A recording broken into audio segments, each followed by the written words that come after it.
ఒకసారి రామాయంపేటకి వెళ్ళిపోదాం.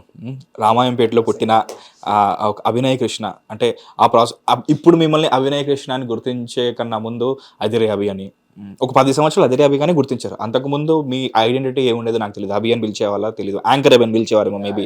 ఆ తర్వాత ఏడి అభి, రైటర్ అభి, ఎన్నో అభి. దాని ముందు ప్రీఫిక్స్ మారుతుంది, అవి మాత్రం అలా కాన్స్టెంట్గా ఉంది. అలా కాన్స్టెంట్గా ఉండడం ఇన్ని సంవత్సరాలు ఇండస్ట్రీలో చాలా గొప్ప విషయం.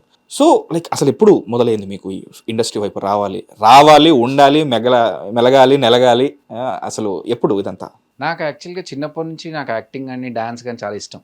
నేను స్కూల్లో ఉన్నప్పుడు రామాయంపేట మీద ప్రాపర్లీ మీకు రామాయణపేట సొంతూరు, కానీ నేను చదువుకుంది కామారెడ్డి. అండ్ తర్వాత కామారెడ్డి నుంచి సంగారెడ్డిలో ఇంటర్మీడియట్ డిగ్రీ సంగారెడ్డికి వచ్చి తెలంగాణ బిడ్డ మొత్తం ప్రాపర్. అయితే నాకున్న ఫ్రెండ్ సర్కిల్ అంతా కేంద్రీయ విద్యాలయ ఫ్రెండ్స్ కాబట్టి కొంచెం న్యూట్రల్ ఆర్మీ స్కూలా డిఫెన్స్ ఇది.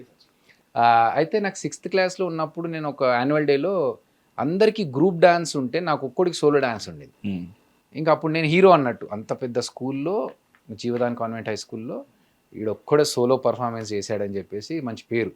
అంత మంచి ఇది వచ్చిన తర్వాత నాకు కొంచెం అరే నేను యాక్టింగ్ చేయొచ్చు అనే ఓవర్ కాన్ఫిడెన్స్తో 6th క్లాస్లో ఇంట్లోంచి జంపు. అప్పుడే ఏంటి చిన్నప్పుడు సినిమాల్లో చూపించినట్టు ఇంట్లోంచి పారిపోయి టక్ టక్ టక్ టక్ పరిగెడుతున్నప్పుడే హీరో అయిపోయి రిటర్న్లో కార్లోంచి డోర్ తీసి పెద్దగా హీరో అయిపోయి వచ్చేసరికి అందరు అమ్మో అన్నా. మీ ఫాదర్ పేరేంటి? నాగేంద్ర. సో అలా ఒక రేంజ్లో ఊహించేసుకొని పారిపోయి ఇంటికి వచ్చి హైదరాబాద్కి వచ్చేసా. ఇక చెన్నై వెళ్ళాలి.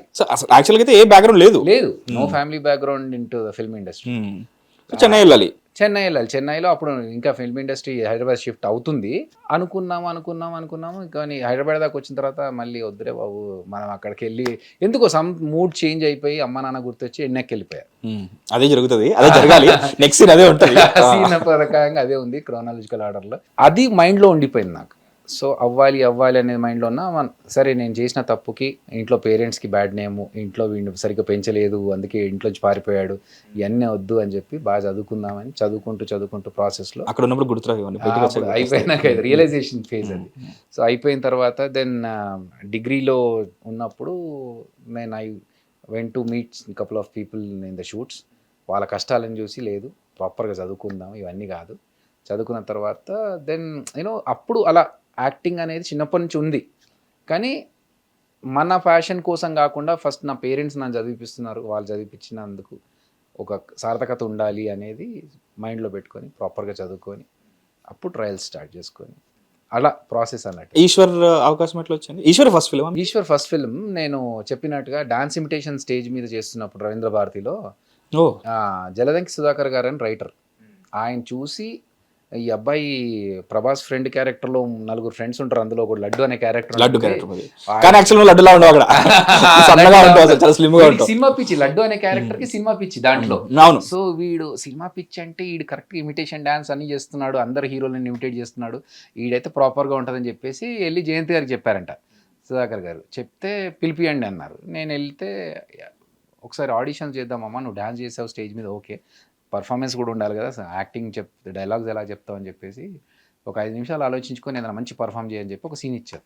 3 వేరియేషన్స్ ఇచ్చి అదే సీన్లో ఒకటే సీన్కి 3 వేరియేషన్స్ ఇచ్చి చేసి చూపిస్తే తీసుకో ఫెంటాస్టిక్ అని చెప్పి ఇమ్మీడియట్గా వాళ్ళు డేట్స్ ఇచ్చేస్తుంది ఈ అబ్బాయికి లాక్ అన్నారు. సార్ అంటే నాకు ఈ క్యారెక్టర్ ఓకేనా, నాకు ఎందుకంటే జయంత్ గారి సినిమా అనేది తెలుసు ఈశ్వర్, జయంత్ గారి పాస్ట్ సినిమాలు అన్నీ చూసుకుంటే ప్రేమ అంటే ఇదరా, ప్రేమించుకుందాం రా, ఇవన్నిట్లో ఫ్రెండ్ క్యారెక్టర్ వచ్చి కాసేపు ఉండి వెళ్ళిపోతారు, తర్వాత వాళ్ళ లవ్ స్టోరీ నడుస్తూ ఉంటుంది. సో ఎన్ని రోజులు ఉంటుంది సార్, నాకు ఎన్ని రోజులు ఉంటుంది ఏంటో, సినిమా అంతా ఉంటాను హీరోతో పాటు, ఒక సాంగ్స్ తప్ప మిగతా అన్ని సీన్స్లో ఉంటావు అన్న. అవునా, అంత పెద్ద క్యారెక్టరా. సో అలా సినిమా ఈశ్వర్లో ఆపర్చునిటీ రావడం, దానికి నా డాన్స్ ఇమిటేషన్ హెల్ప్ కావడం, అదే అసలు ఊహించుకొని కూడా ఉండరు కదా. ఎందుకంటే అప్పుడు అలా చేసిన ఆ క్యారెక్టర్ 24 years తర్వాత కూడా ఎప్పుడు ఈశ్వర్ రిలీజ్ అయినా, ఎప్పుడు ప్రభాస్ గారి గురించి ప్రస్తావన వచ్చినా, ఎప్పుడు మీరు కనపడ్డా ఆ సినిమా గురించి అప్పుడు ఎలా ఉండేది, మీరు ఎలా ఉండేవాళ్ళు, మీతో ఎలా ఉండేవాళ్ళు, ఇవే అడుగుతూ అసలు ఇంత పెద్ద సార్ అవుతారా ప్రభాస్ అనేవాళ్ళు అని చెప్పేసి అసలు మీరు కనీసం ఊహించి కూడా ఉండరు. If I not wrong. అసలు మేము ఈశ్వర్ చేస్తున్నప్పుడు ప్రభాస్ భయ్య కూడా ఏంటంటే అసలు ఆయన ఎప్పుడు కృష్ణరాజు గారి వారసుడిని, నేను ఒక స్టార్ ఇంట్లో పుట్టాను అనేది ఎప్పుడు ఆయనకు లేకుండే. క్యాజువల్గా వచ్చి ఆయన చీర ఆయనే మోసుకొని తిరిగి, అదర్వైజ్ ఆయన అంబ్రెలా పెట్టుకొని నిల్చునేవాడు. టీవీ సీరియల్ అమ్మా అనేవాళ్ళు షూటింగ్ చూసడానికి వచ్చేవాళ్ళు. ఎందుకంటే ఎవరు అట్లా బిహేవ్ చేసేవాళ్ళు కదా, యాక్టర్స్ స్టార్డమ్ ఏం ఉండేది కాదు. అసలు పట్టించుకునే వాళ్ళం కాదు. తర్వాత ఒక్కరోజు సినిమా అయిపోయిన తర్వాత ఎప్పుడైతే ధిమ్ధిరన సాంగ్ రిలీజ్ అయిందో ఆడియో ఫంక్షన్లో, అందులో షర్ట్ లేకుండా ఇట్లా బాడీ మీద ప్రభాస్ ఆ కట్అవుట్ కి ఆ వైడ్ యాంగిల్ కి ప్రభాస్ ఇస్ స్టార్ అన్నారు. నాకు ఇప్పటికీ ఎక్కడికైనా హిందీ అటు సైడ్ నార్త్ సైడ్ వెళ్ళినప్పుడు యునో ప్రభాస్ ఎవరు బాహుబలి ఫస్ట్ సినిమా మేము ఇద్దరం కలిసి స్టార్ట్ చేసాము, ఆయన ఫ్రెండ్ క్యారెక్టర్ అని ఒరే ప్రభాస్ కే సాత్ ఫోటో అంతే, అంటే ప్రభాస్ కే సాత్ కియా అని చెప్పి ఫోటో చాలు సార్. ప్రభాస్ గారితో ఈ ఫోటో చూపించి ప్రభాస్ గారితో తిరుగుతాం మేము అవసరం అయితే.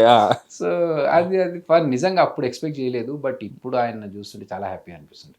ఒక ఇంటర్నేషనల్ రేంజ్ లో ఆయనకున్న ఫ్యాన్ ఫాలోయింగ్ కావచ్చు, గ్లోబల్ స్టార్ ఇప్పుడు. Yeah definitely. మాకు అరే అప్పుడే తెలిస్తే ఇంకా కొన్ని ఎక్కువ ఫోటోలు తీసుకొని యాక్చువల్గా బాహుబలి టైంలో కూడా షూట్ టైంలో నేను ఏడీగా ఉన్నప్పుడు ఇప్పటికీ అది ఫోటో కోసం వెతుకుతూ ఉంటాం, మా స్టిల్ ఫోటోగ్రాఫర్ లేదంటాడు. ఒక స్టిల్ నా భుజం మీద చేసి పట్టుకొని ఆయన గట్టిగా నవ్వుతున్నప్పుడు నేను ఇక్కడ నిలబడ్డాను, అనుష్క గారు ఎదురుగా ఉన్నారు, రాజమౌళి గారు ఏదో చెప్తుంటే అందరు కలిసి నవ్వుతున్నాం. ఆ స్టిల్ అతను తీసి నాకు చూపించాడు, తర్వాత ఇవ్వమంటే దొరకట్లేదు అతనికి. ఆ ఫోటో ఉంటే భలే ఉండేది, ఎందుకంటే ప్రభాస్ ఉన్నారు అందులో, రాజమౌళి గారు ఉన్నారు, మొత్తం ఇంకా మహామహులు అందరూ ఉన్నారు ఆ సినిమాకి సంబంధించిన వాళ్ళందరూ. ఏం పర్లేదు, ఇప్పుడు ఈ ఇమాజినేషన్ పట్టుకుని AI లో క్రియేట్ చేద్దాం. Best thing. Look at the struggle how we got into industry. You just watch it Dookudu and you Dookudu 5. Prabhas మాలూమ్ ఇద్దర్ కా సలార్ హై. हाँ मैं प्रभास की भी फैन हूँ, I'm a huge fan. Where did you do your schooling and all? Hit TV app, ఇందులో short news, live news, entertainment shows, movies, digital magazines తో పాటు మీ జిల్లా వార్తలను కూడా ఫ్రీగా చూడొచ్చు. ఇంకెందుకు ఆలస్యం, వెంటనే హిట్ టీవీ యాప్ ని డౌన్లోడ్ చేసుకుని ఫ్రీగా ఎంటర్టైన్మెంట్ పొందండి. Hit TV app. Hit TV app. Please download hit TV app. Hit TV app ని ఫ్రీగా డౌన్లోడ్ చేసుకొని ఎంజాయ్ చేయండి. మీకు నచ్చిన ఎంటర్టైన్మెంట్ కోసం హిట్ టీవీ యాప్ ని ఫ్రీగా డౌన్లోడ్ చేసుకుని ఎంజాయ్ చేయండి. హిట్ టీవీ యాప్ ని డౌన్లోడ్ చేసుకుని ఆస్వాదించండి, ఆశీర్వదించండి. ఇంతమంది సెలబ్రిటీలు హిట్ టీవీ యాప్ ని డౌన్లోడ్ చేసుకోండి అని చెప్తున్నారంటే ఎంత మంచి యాప్ ఆలోచించండి. అమెరికా అమెరికా అమెరికా అమెరికాలో చదవాలనుకునే వాళ్ళకి విశ్వసనీయమైన పేరు మన శౌర్య కన్సల్టెన్సీ. UK లో 1 year masters. UK లో 1 year masters. 2 years work permit up to 5 years visa. Contact Saurya Consultancy. Contact 89851 89851.